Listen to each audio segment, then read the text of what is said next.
Hello everyone, welcome to source of study.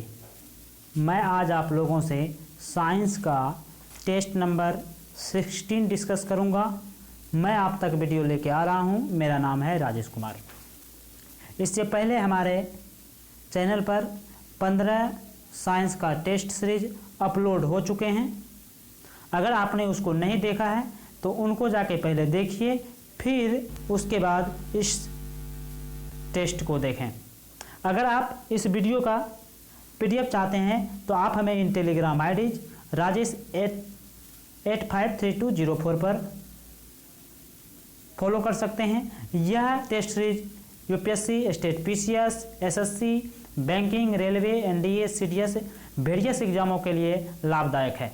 और एक thoughts है यहाँ कि with the new day comes new strength and new thoughts. एक नया दिन जब आता है तो नई स्ट्रेंथ के साथ और नई थॉट्स के साथ शुरू होता है। तो चलिए इस टेस्ट का फर्स्ट क्वेश्चन देखते हैं।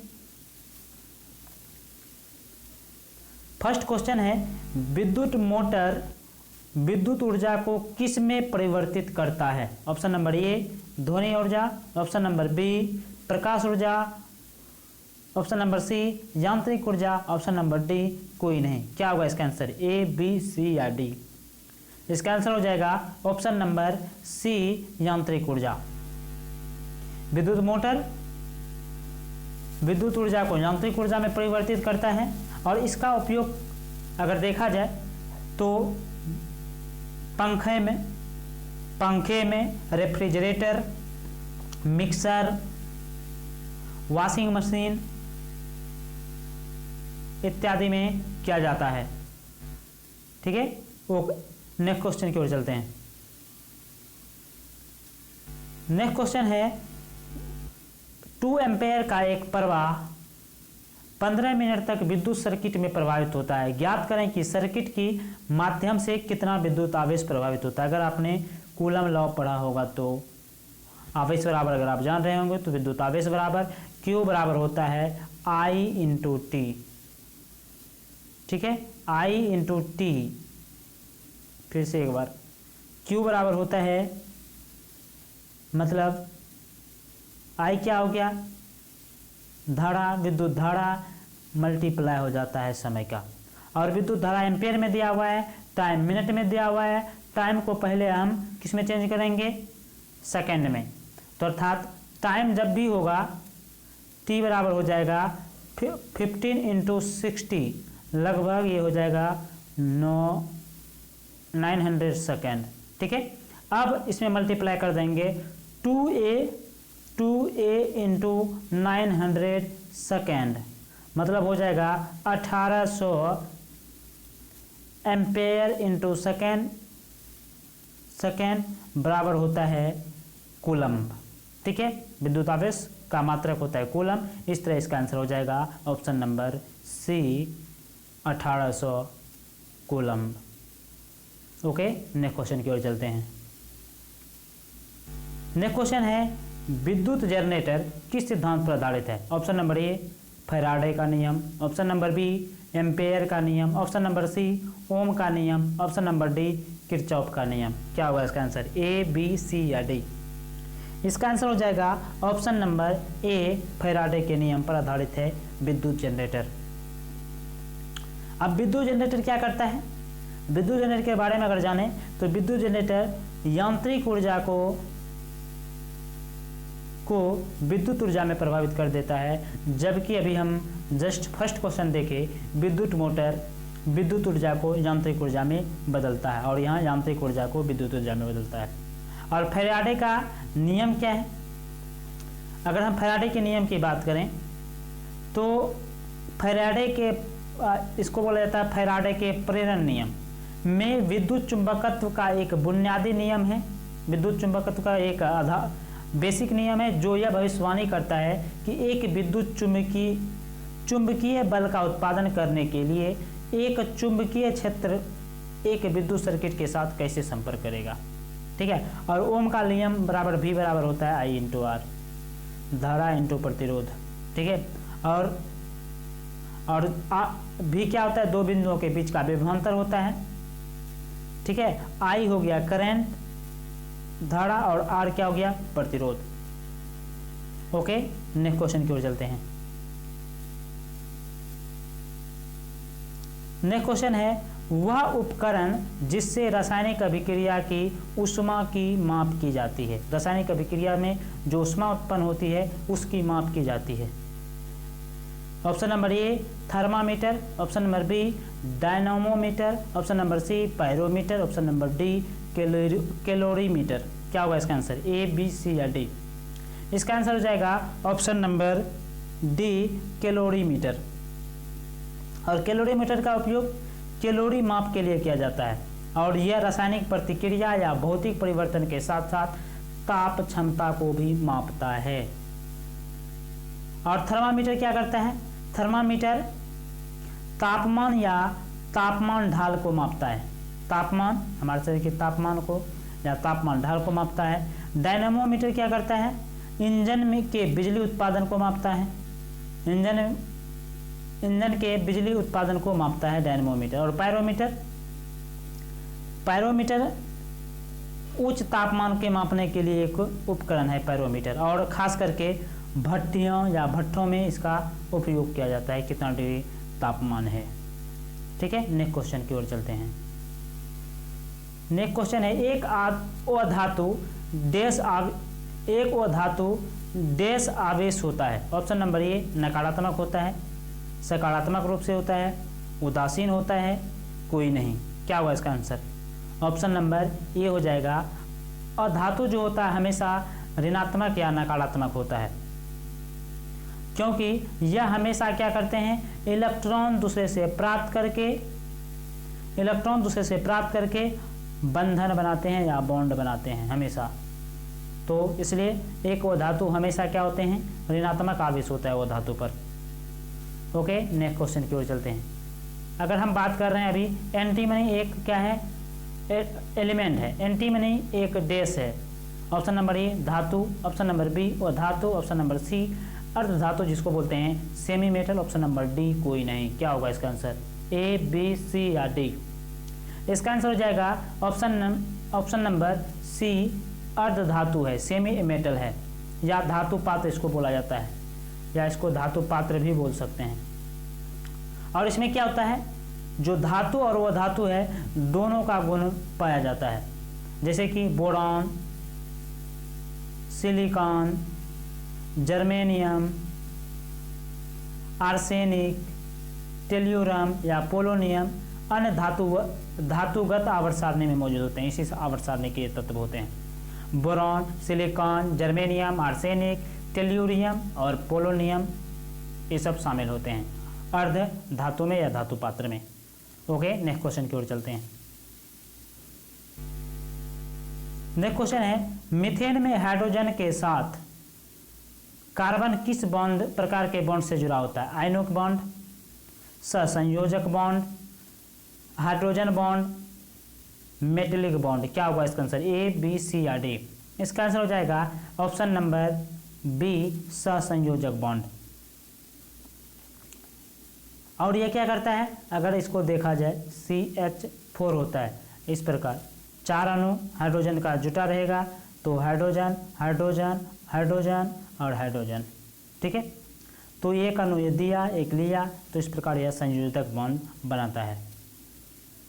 ठीक है, और आयनिक बॉन्ड में क्या करता है, आयनिक बॉन्ड की अगर बात करें, आयनिक बॉन्ड की बात करें तो आयनिक बॉन्ड में परमाणुओं के बीच बैलेंस इलेक्ट्रॉन का पूर्ण स्थानांतरण होता है इलेक्ट्रॉन आयनिक बॉन्ड में। और हाइड्रोजन बॉन्ड की अगर बात किया जाए तो हाइड्रोजन बॉन्ड दो अणुओं के बीच एक कमजोर बॉन्ड होता है। दो अणु है तो उनके बीच एक कमजोर बॉन्ड होता है, जो एक अणु में एक प्रोटॉन और दूसरे में एक इलेक्ट्रोनेगेटिव परमाणु के बीच इलेक्ट्रोस्टैटिक आकर्षण के परिणाम स्वरूप होता है।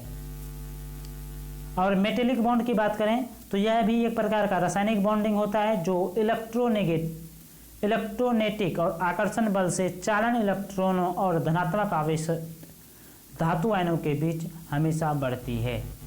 ओके, नेक्स्ट क्वेश्चन की ओर चलते हैं।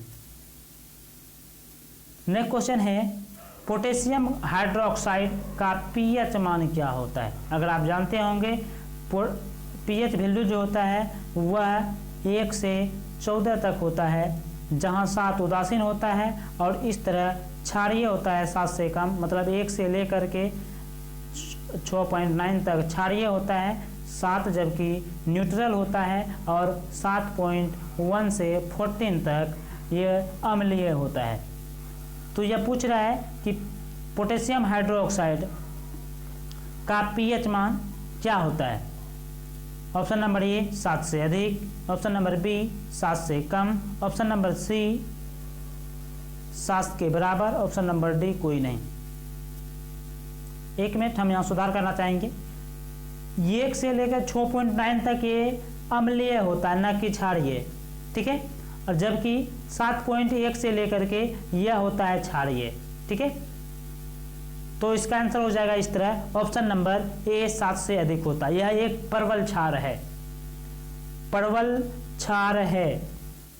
परवल मतलब होता है मजबूत क्षार, परवल क्षार है,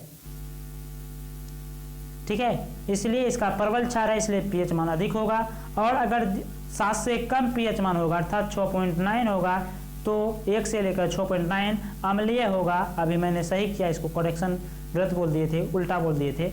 और 7 से अधिक होगा तो वह क्या होगा, क्षारीय होगा, ठीक है।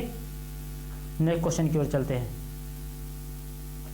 नेक्स्ट क्वेश्चन है, डैश एक जीवाणु संक्रमण का अनुभव होने पर दृश्य पर आने वाली पहली कोशिकाएं हैं। Option number A basophils, option number B neutrophil, option number C NK कोशिका, ऑप्शन नंबर डी मैक्रोफेज। क्या होगा इसका आंसर, ए बी सी या डी।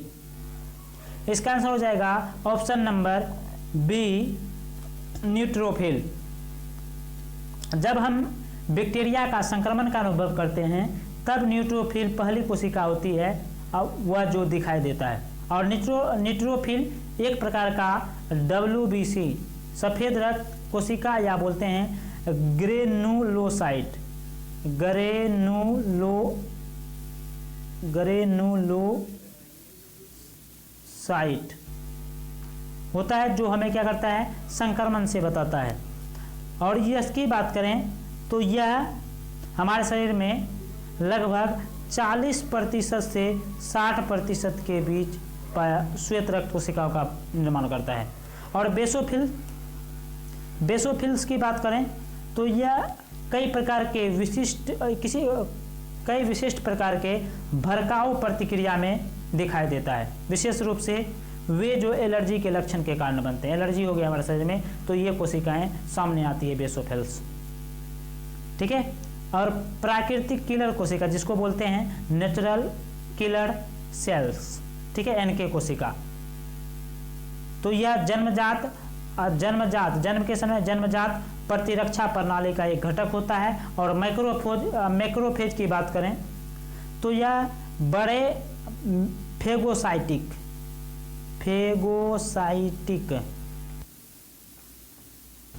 फेगोसाइटिक सेल होते हैं जो उत्तकों में स्थिर रूप में या अस्थिर WBC के रूप में पाए जाते हैं।